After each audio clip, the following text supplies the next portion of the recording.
Bonjour à toutes et bonjour à tous. Au Chant des Cigales, la grande tribune de la relance reçoit Pierre-André de Chalandard, le président de Saint-Gobain. Bonjour. Bonjour Pierre-André de Chalandard. Et on va parler de la relance, bien sûr, aux rencontres économiques d'Aix-en-Provence. Alors, avant de parler de la ville et de votre livre, peut-être juste vos impressions générales sur la reprise. C'est le moment, c'est le temps de la relance. Moi j'ai toujours cru. Toujours cru. Oui, j'ai toujours cru. Dès juin dernier, j'avais dit, je trouvais les économistes se trompaient parce qu'ils regardaient la crise d'avant. Donc maintenant ils sont d'accord, et la reprise va être encore plus forte que ce que tout le monde dit. Vous croyez? Ah oui, vous avez vu déjà l'INSEE est au-dessus de la Banque de France. Il va avoir la bonne surprise d'annoncer 6 de demain. L'INSEE a déjà dit 6, et je pense que ça. Alors, sauf s'il y avait un arrêt, mais je pense ne parlons pas de malheur. Non, mais vous avez vu en plus que les arrêts ils sont de plus en plus faibles sur l'impact sur l'économie. Donc je suis.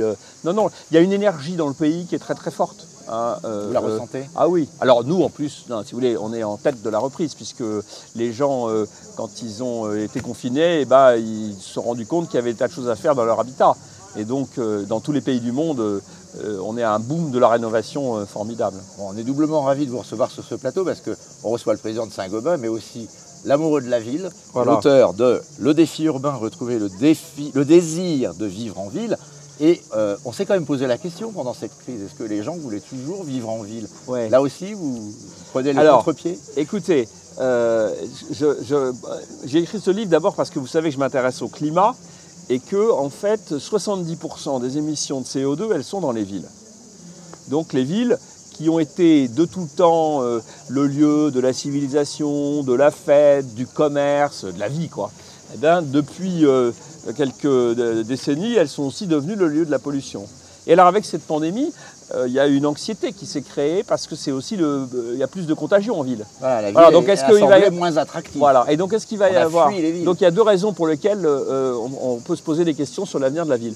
Moi, je suis convaincu, si vous voulez, que l'exode ne va pas être massif, mais il faut redonner ce que j'appelle le désir de vivre en ville. Il faut repenser, réenchanter la ville et la rendre donc du coup, si vous voulez, plus durable et plus agréable et plus confortable. Donc il y a pas mal de choses à changer. Et alors justement, je vais vous dire, tout est dans le livre, mais qu'est-ce qu'il faut changer en priorité? Quels sont les 3 grands changements? La première chose qui est très importante, c'est qu'il n'y a pas une réponse.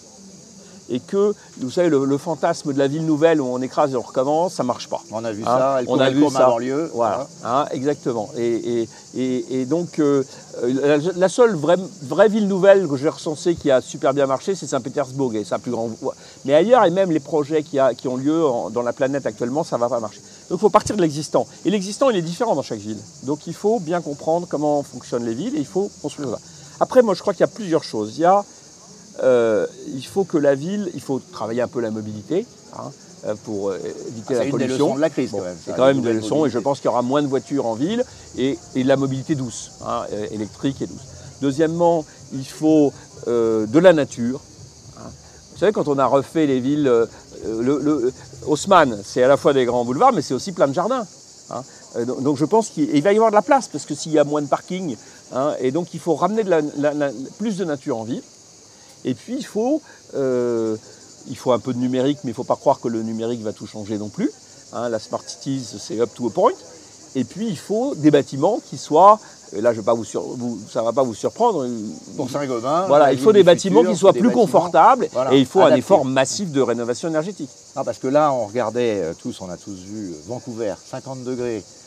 Même l'Antarctique, 18 degrés. Le pré-rapport du GIEC qui nous dit, en gros, c'est foutu. Les 1,5, on n'y sera pas, on va les dépasser largement. Donc, est-ce qu'on est passé, vous qui êtes chez Saint-Gobain et sur toute cette préparation du futur, au débat non pas on est dans l'atténuation ou l'adaptation à un changement aujourd'hui inéluctable, il faut se préparer à vivre une partie du temps dans des villes qui seront très très chaudes. Je pense que il ne faut pas se résigner, on peut encore lutter. On peut encore renverser la vapeur. En tout cas, si vous voulez, 1,5 c'est mieux que 2. 2 c'est mieux que 2,5 ou 3. Donc ça c'est le premier point. Deuxièmement, je pense que... donc se résigner, ça serait ne rien faire. Donc, mais il faut aussi s'adapter.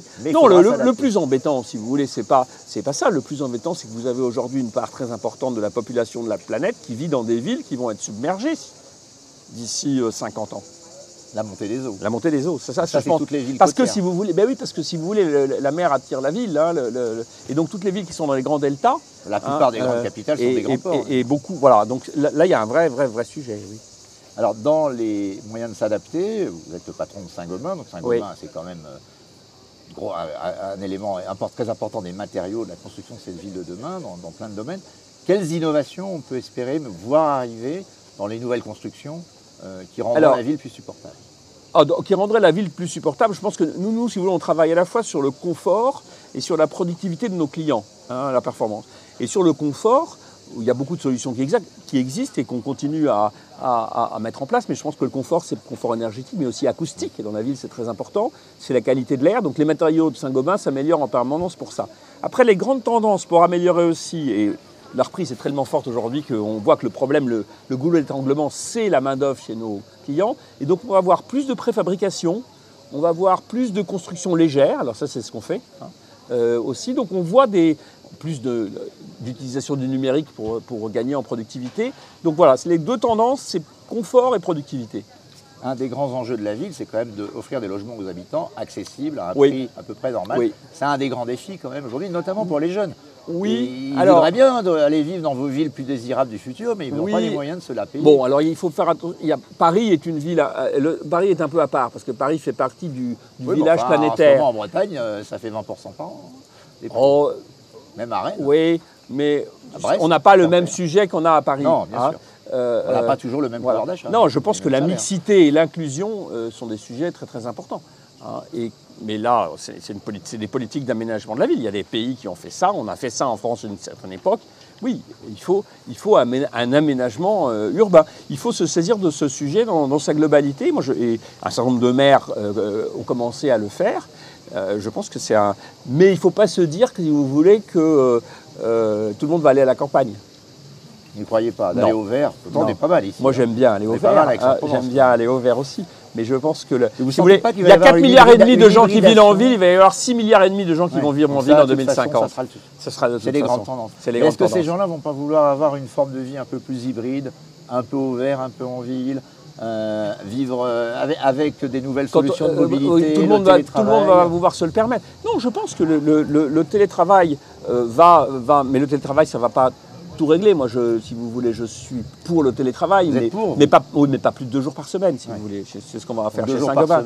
Non, parce que la vie, l'homme est un être de relation.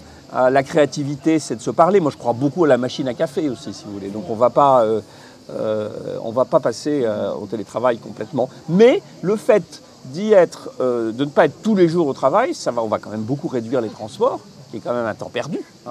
Donc ça ouvre des possibilités qui vont être variées selon les endroits. Saint-Gobain a inauguré sa nouvelle tour. Oui. Très belle tour. Est-ce que les salariés sont déjà revenus? Alors, vous avez commencé à réorganiser? On a appliqué strictement les directives. Donc jusqu'à il y a 1 mois ou 2, on n'était pas plus de 10%. Et là, c'est en train de remonter très vite. On est en train de passer la barre des 50%. On remonte assez vite. Et il y a un vrai désir pour la grande majorité des gens de revenir. Simplement, il y a aussi, et c'est pour ça qu'il y a des gens qui disent on va avoir beaucoup moins de bureaux, etc. Pas tant que ça, parce que si vous voulez, il va falloir aussi aménager les bureaux pour que les gens aient envie d'y aller. Et donc, les espaces de convivialité, nous, on avait tout fait en open space, mais les machines à café, tout ça, les salles de réunion agréables, ça va devenir très important. Donc, je pense que le non-résidentiel va connaître aussi un renouveau dans les années qui viennent. Un des grands débats de la sortie de crise, c'est la vaccination. Oui. L'accélération de la vaccination, mais il y a des gens qui restent rétifs dans plein de milieux à la vaccination. Est-ce qu'il va y avoir, selon vous, à la fois dans les entreprises, un débat, une tension entre ceux qui seront vaccinés, ceux qui ne le seraient pas? Est-ce qu'on va vers une obligation pour aller au bureau, par exemple? Est-ce qu'on sera obligé d'être vacciné? Écoutez, moi même peut-être très vite, dès demain. Moi, je le souhaiterais, mais ce n'est pas à nous de décider, c'est des décisions politiques. C'est aux politiques. C'est des décisions de politique. Mais vous ne craignez pas des tensions dans les entreprises entre justement les uns et les autres? Écoutez, moi, ce que j'entends, je ne le ressens pas tellement chez Saint-Gobain. Ouais. Alors, je ne sais pas qui est vacciné ou qui n'est pas vacciné, mais parce que c'est aussi là un sujet de liberté publique. Mais moi, je pense que les passes sanitaires vont se développer, et donc ça ne me choquerait pas qu'il y ait des passes sanitaires dans les entreprises. Ça serait, ou alors du coup les entreprises proposeraient des solutions pour vacciner au bureau. Ah ben on vaccine tous les gens qui veulent se faire vacciner chez Saint-Gobain. Chez Saint-Gobain. Oui. Pour terminer sur la ville et votre désir de vivre en ville, effectivement, il y a quand même eu une vraie crainte. Les activités culturelles, tout ce qui fait la ville, c'est aussi la culture, l'événementiel, etc. Ça s'est quand même complètement arrêté. Il faut que ça redémarre. Mais ça repart à toute vitesse. Ça repart à toute vitesse. Ah oui, ça repart à toute vitesse. Vous savez, pour les gens, les professions du spectacle, moi je l'ai vu, ça se sentait hier soir. J'étais voir les Noces de Figaro à l'Archevêché. Ça se sentait. Les acteurs, ils vivent pour un public. Bon, et regardez, vous avez vu les ouvertures de restaurants dans les derniers mois en France. Je pense que la vie culturelle va reprendre partout. Donc on va retrouver la vie normale. Oui. Oui. Il faut l'espérer qu'on n'ait pas des résultats, il faut faire attention. Mais j'espère qu'on va retrouver une vie quasi normale. Eh ben, c'est l'espoir et le point de vue, et je pense qu'on peut espérer qu'il a raison, du président de Saint-Gobain, Pierre-André de Chalandard, dans la grande tribune de la relance. Merci à Boréal pour la production encore une fois. Merci à Martin et à Soila.